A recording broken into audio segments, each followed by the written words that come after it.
সরকারের এমন কোনো পদক্ষেপ নেওয়া উচিত হবে না যাতে পলাতক ফ্যাসিবাদ পুনর্বাসনের সুযোগ পায়, এমন মন্তব্য করেছেন বিএনপির ভারপ্রাপ্ত চেয়ারম্যান তারেক রহমান।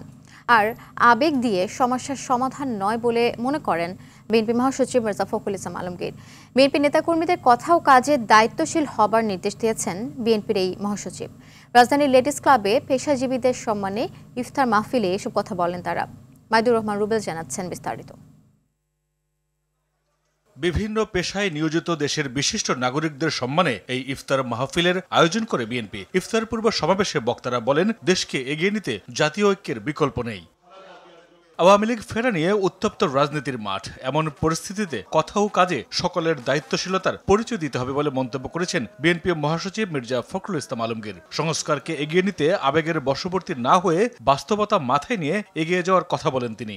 আবেগের মধ্য দিয়েও সমস্যার সমাধান করা যাবে না।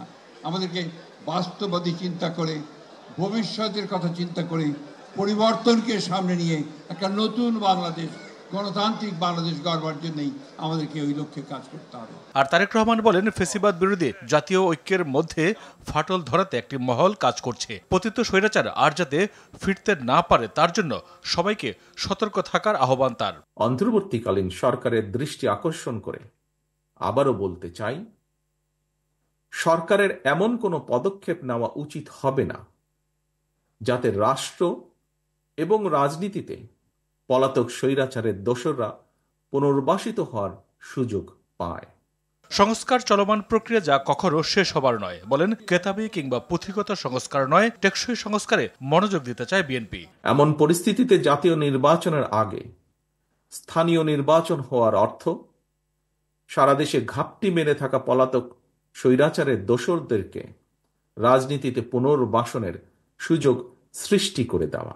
সংকট সমাধানের জন্য দ্রুত নির্বাচন দিতে হবে, এমন কোনো পদক্ষেপ নেওয়া যাবে না যেন দল ক্ষতিগ্রস্ত হয়। গ্যাদারিংয়ে নিজেদের মধ্যে পারস্পরিক। মাইদুর রহমান রুবেল, RTV, ঢাকা।